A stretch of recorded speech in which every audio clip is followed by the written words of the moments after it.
Hello guys, இன்னைக்கு நாம dead சமனர் episode 29 தான் பார்க்க போறோம். வீடியோக்குள்ள போறதுக்கு முன்னாடி இதான் என்னோட சேனலுக்கு ஃபர்ஸ்ட் டைமா வாரீங்கன்னா மறக்காம சேனலை சப்ஸ்கிரைப் பண்ணி ஒரு லைக் பண்ணிருங்க. அப்படியே உங்க ஃபேமிலி ஃப்ரெண்ட்ஸுக்கு வீடியோவை ஷேர் பண்ணி சப்போர்ட் பண்ணுங்க. சரி வாங்க, டைம் வேஸ்ட் பண்ணாம டைரக்டா நம்ம எபிக்குள்ள போவோம்.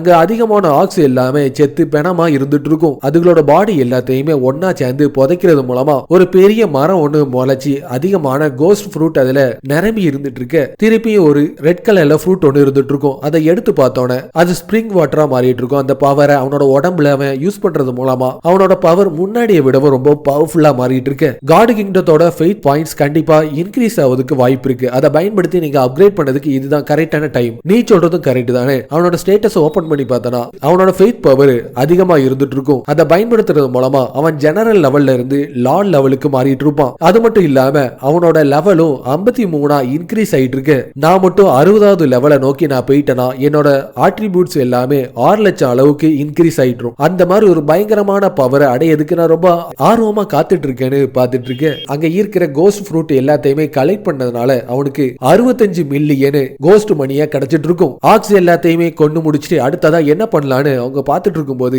திடீர்னு அந்த இடத்துல ஒரு சேவல் ஒண்ணு வந்துட்டு இருக்கும். இந்த சேவல் பார்க்கறதுக்கே ரொம்ப பெருசாவும் நல்ல வெடக்கோழி மாதிரி இருந்துட்டு இருக்கு. இதை நம்ம சமைச்சு சாப்பிடுறது மூலமா நம்மளுக்கு பவர் அதிகமா கிடைக்க வாய்ப்பு இருக்கு. நீங்க நினைக்கிற மாதிரி நான் ஒண்ணா சாதாரண சேவல் எல்லாம் கிடையாது. நீ சாதாரண சேவலா இல்ல அசாதாரண சேவலான்னு தின்னு பார்த்தா தானே தெரியும்னு வேஷ்யோவோட வாய் நமனு ஊறிட்டு இருக்க. நான் இங்க வந்ததே உங்களோட ஹெல்ப் கேட்கறதுக்காக தான். ஒரு சேவலா இருக்கிற உனக்கு நான் என்ன ஹெல்ப் பண்ணணும்? கொஞ்ச நேரமாவே உன்னோட சண்டையை நான் நல்லபடியா பார்த்துட்டு தான் இருந்தேன். நீ ஒரு நல்ல ஃபைட்டரா தான் இருந்துட்டு இருக்க. எனக்கு ஹெல்ப் பண்ணி ஒரு டீமன் பிக்க உன்னால கொல்ல முடியுமா? நான் ஒன்னும் உன்ட்ட ஜோக்லாம் அடிக்கல. அந்த டீமன் பிக்க பொறுத்த வரைக்கும் அது லெவல் 5 எக்ஸ்பர்ட்டா இருந்துட்டு இருக்கு. அதே மாதிரி ஒரு பயங்கரமான டீமன் பிக்க நான் பார்த்ததே கிடையாது. நீ மட்டும் எனக்கு ஹெல்ப் பண்ணீங்கன்னா உன்னோட ஹெல்ப்பை பயன்படுத்தி கண்டிப்பா என்னால அதை கொல்ல முடியும். லெவல் 5 எக்ஸ்பர்ட்டா இருக்கிற டீமன் பிக்க அந்த மாதிரி ஒரு மான்ஸ்டர்ட்ட இருந்து இந்த சிக்கன் எப்படி தப்பிச்சு வந்துச்சுன்னு ஒண்ணுமே புரியலையேன்னு அவனோட இன்சைட்டை பயன்படுத்தி பார்த்துட்டு இருப்பான். அதை அவன் நினைச்சதை விடவும் பாஸ் லெவல்ல இருந்துட்டு இருக்கும். பகல் கனவு காண்றதை நிறுத்திட்டு எனக்கு ஹெல்ப் பண்ணுவியா மாட்டியான்னு உடனே சொல்லு, நான் உனக்கு ஹெல்ப் பண்றேன். இது எல்லாமே முடிச்சதுக்கு அப்புறம் எனக்கு நீ ஒரு ப்ராமிஸ் பண்ணணும். குன் சொல்றேன்னா என்ன நடந்தாலும் என்னோட ப்ராமிஸை நான் விட்டு கொடுக்கவே மாட்டேன். எதுனாலும் உனக்கு நான் பண்ணி கொடுக்கிறதுக்கு தயாரா இருந்துட்டு இருக்கேன்னு வாக்கு கொடுத்தோன்னே குன் தேவையே இல்லாம நீ என்கிட்ட வாக்கு கொடுத்துட்ட. இனிமேல் உன்னால என்கிட்ட இருந்து தப்பிச்சு போறதுக்கு வாய்ப்பே இல்லைன்னு அவங்க 3 பேரும் ஒன்னா சேர்ந்து ஒரு புதர் வழியா இருந்து பார்த்தனா நான் சொன்ன அந்த டீமன் பிக் இதுதான் சொல்லிட்டு அது காட்டிட்டு இருக்கும். அவனோட இன்சைட்டை பயன்படுத்தி பார்த்துட்டு இருப்பான். இந்த டீமன் பிக் லெவல் 5 எக்ஸ்பர்ட்டா இருக்கிறத மட்டும் இல்லாம லார்ட் லெவல்ல இருக்கிறத பார்த்தோன்னே அதை பார்த்தோன்னே நீ பயந்துட்டியா? நான் பயப்படலாம் செய்யல. எனக்கு என்ன ஒரு சந்தேகம்னா இந்த சின்ன உடம்ப வச்சுட்டு இந்த அளவுக்கு ஒரு பயங்கரமான மான்ஸ்டர்ட்ட இருந்து நீ எப்படி தப்பிச்சேன்னா எனக்கு ரொம்ப சந்தேகமா இருந்துட்டு இருக்கு. நீ நினைக்கிற விடவும் நான் ஒரு இம்மோர்டலா இருந்துட்டு இருக்கேன். இம்மோர்டல்னா என்னன்னு உனக்கு தெரியுமா? அது எனக்கு தெரியாது. நீ கொஞ்சம் காட்ட முடியுமான்னு டீமன் பிக் கிட்ட சண்டை போடுறதுக்காக கோத்து விட்டுட்டு இருப்பான். கொஞ்ச நேரத்துக்கு முன்னாடி நீ காணாம போயிட்டேன்னு நினைச்சு நான் ரொம்ப கவலைப்பட்டேன். இப்ப நீனே வந்து என்கிட்ட வந்து மாட்டிக்கிட்ட. இனி ஒன்னால என்கிட்ட இருந்து தப்பிச்சு போறதுக்கு வாய்ப்பே இல்லைன்னு 2 பேருக்கும் சண்டை ஆரம்பிச்சுட்டு இருக்கு. பாஸ், உங்களால அந்த டீமன் பிக்க ஈஸியாவே தோக்கடிக்க முடியும். அப்புறம் எதுக்காக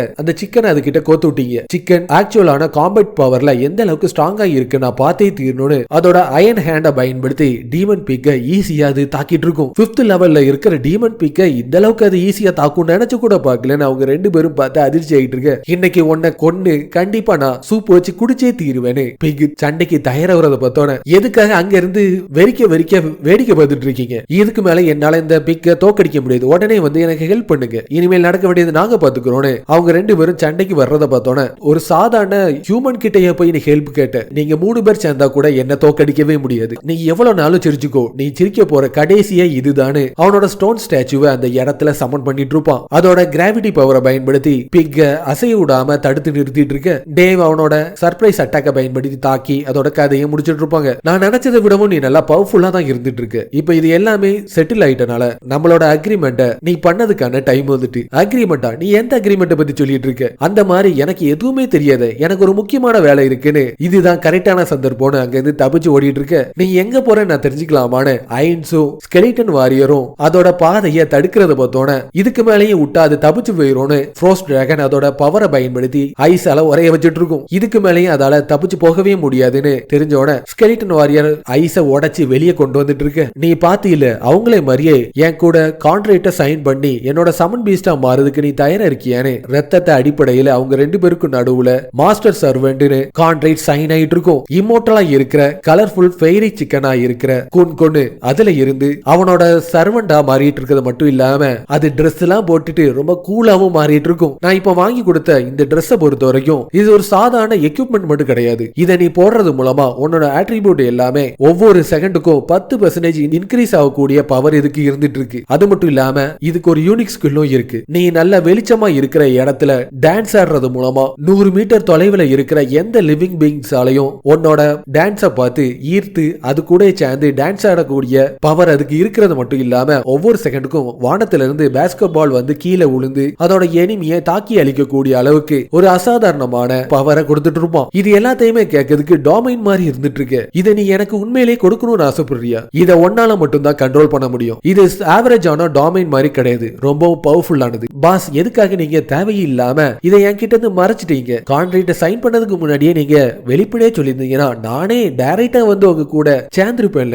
அது ரொம்ப குஜாலா வருது பார்த்தோன்னே இந்த எக்யூப்மெண்ட் எல்லாத்தையுமே நான் வாங்கிறதுக்கு அதிகமான கோஸ்ட் மணியை செலவழிச்சிருக்கேன். என்ன நீ துரோகம் பண்ணணும்னு நினைச்சேனா அவ்வளவுதான், அவனை சும்மாவே விட மாட்டேன். பாஸ் என்ன நீங்க என்ன நினைச்சிட்டு இருக்கீங்க? நேர்மை, நியாயம், விசுவாசம் இது எல்லாத்துக்குமே நான் பேர் பெற்றவன். அவ்வளவு சீக்கிரத்துல நான் உங்களை துரோகம் பண்ணதுக்கு வாய்ப்பே இல்லைன்னு ஒரு இம்மோர்டல் லெவல்ல இருக்கிற குன் சொல்ற சிக்கன் அவனுக்கு சமனிங் பீஸ்டா கிடைச்சிட்டு இருக்கும். குன் உனக்கு புதுசா கிடைச்ச அந்த ஸ்கில்ல நான் பார்க்கிறதுக்கு ரொம்ப ஆசையா இருந்துட்டு இருக்கேன்னு சொன்னோன்னே அதுவும் டான்ஸ் ஆடிட்டு இருக்கும். மேல இருந்து அதிகமான பேஸ்கெட் பால் எல்லாமே கீழே வந்து விழுந்துட்டு இருக்கு. உன்னோட எக்யூப்மெண்ட் எல்லாமே இப்போ ஒரு சாதாரண பேசிக்கா தான் இருந்துட்டு இருக்கு. நீ மட்டும் நல்லா கடுமையா உழைச்சினா வருங்காலத்துல நான் அதை அப்கிரேட் பண்ணி இதை விடவும் உன்னை ஸ்ட்ராங்கா மாத்ததுக்கு அதிகமான வாய்ப்பு இருந்துட்டு இருக்கு. நீ இப்போ காட் கிங்டத்தை நோக்கி போய் மத்தவங்க எல்லார்கிட்டையும் போய் அறிமுகப்படுத்திக்கோன்னு அவனை அங்கிருந்து அனுப்பி வச்சுட்டு லென்னுக்கு என்னாச்சுன்னு கண்டுபிடிக்கிறதுக்காக அந்த கேவ் இருக்கிற இடத்தை நோக்கி கிளம்பிட்டு இருப்பான். பாஸ் உங்க பேரனா இருக்கிற டீமன் பீக் திடீர்னு இறந்துட்டு அவன் ஏற்கனவே 5th லெவல்ல இருக்கிற எக்ஸ்பர்ட்டா இருக்கிறனால அவன் இறக்கிறதுக்கு வாய்ப்பே இல்ல. 7 கலர் ஃபெய்ரி சிக்கனுக்கு என்னாச்சு? நான் அங்க போய் பார்க்கும்போது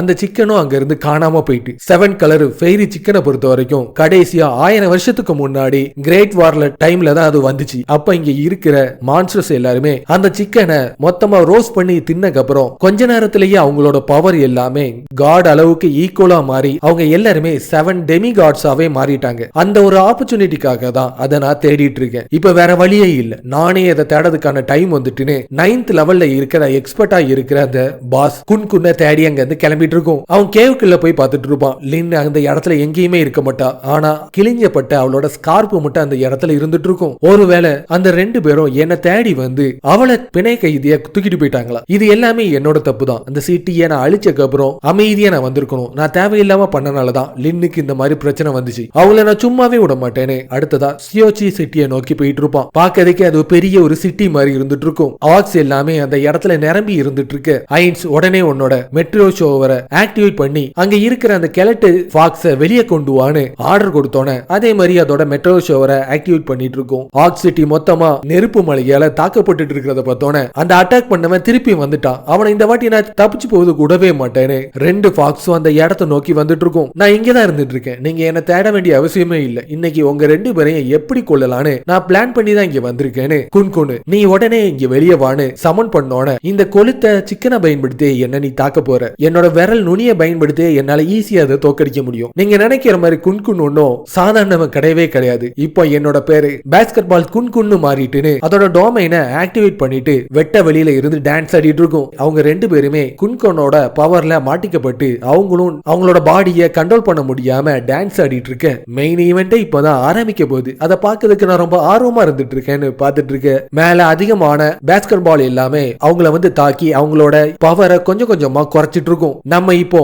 நம்மளோட பவரை வெளிப்படுத்துறதுக்கான டைம் வந்துட்டு இதை மட்டும் பண்ணாம இருந்தா நம்மளால இதுல இருந்து தப்பிக்க வாய்ப்பே இல்லைன்னு அவங்களோட ட்ரெஷரை சாக்ரிஃபைஸா பயன்படுத்தி குன்னோட டொமைனை உடைச்சிட்டு இருப்பாங்க. இது பார்க்கறதுக்கு எஸ் லெவல் இல்ல எஸ்எஸ் லெவல் ட்ரெஷரா இருக்கிற மாதிரி தான் தெரியுது. குன் இனி நீ இங்க இருக்க வேண்டிய அவசியமே இல்லைன்னு அவன் அங்கிருந்து அனுப்பிட்டு 2 போன் டிராகனையும் சமன் பண்ணிட்டு இருப்பான். இவன் கிட்ட டிராகனோட பவர் இருக்கும்னா கொஞ்சம் கூட நினைச்சு பார்க்கவே இல்லைன்னு பார்த்து ஷாக் ஆயிட்டு இருக்கு. ஆக்ஸா இருக்கிறவங்கள நீங்க இப்போ தாக்குங்கன்னு ஆர்டர் கொடுத்தோன்னே ஃப்ரோஸ்ட் டிராகனும் ஃபயர் டிராகனும் அதோட பவரை பயன்படுத்தி தாக்கிட்டு இருக்கும். உடனே அவங்களோட கியூமிங் ஷீல்ட பயன்படுத்தி தடுத்துட்டு இருக்கு. டேவ் சர்ப்ரைஸ் ஆன ஒரு ஸ்னேக் அட்டாக்க பயன்படுத்தி தாக்கி ஃபாக்ஸ் உமனோட கதையை முடிச்சிட்டு இருப்பான். அவ இறந்தோன அவளோட சோல் எக்ஸ்ப்ளோஷன் கர்ஸை பயன்படுத்தி முன்னாடி இருந்ததை விடவும் பவர்ஃபுல்லா 9th லெவல் எக்ஸ்பர்ட்டா மாறி அவன் சண்டைக்கு தயாராகிறத பார்த்தோன்னே நான் 4th லெவல்ல இருந்துட்டு இருக்கேன், அவன் 9th லெவல்ல இருந்துட்டு இருக்கான். எங்க 2 பேருக்கு நடுவுல கேப் ரொம்ப பெருசாவே இருந்துட்டு இருக்கு. இந்த நேரம் இந்த சிச்சுவேஷன்ல இருந்து தப்பிக்கிறதுன்னு சொல்றது முடியாத காரியம்னு என்ன பண்றது தெரியாம முழிச்சிட்டு இருப்பான். இதோட இந்த எபிசோடு முடிஞ்சிடும். சோ கண்டிப்பா இந்த வீடியோ உங்களுக்கு பிடிச்சிருக்கும்னு நம்புறேன். அப்படி பிடிச்சிருந்துச்சுன்னா மறக்காம சேனலை சப்ஸ்கிரைப் பண்ணி ஒரு லைக் பண்ணிருங்க.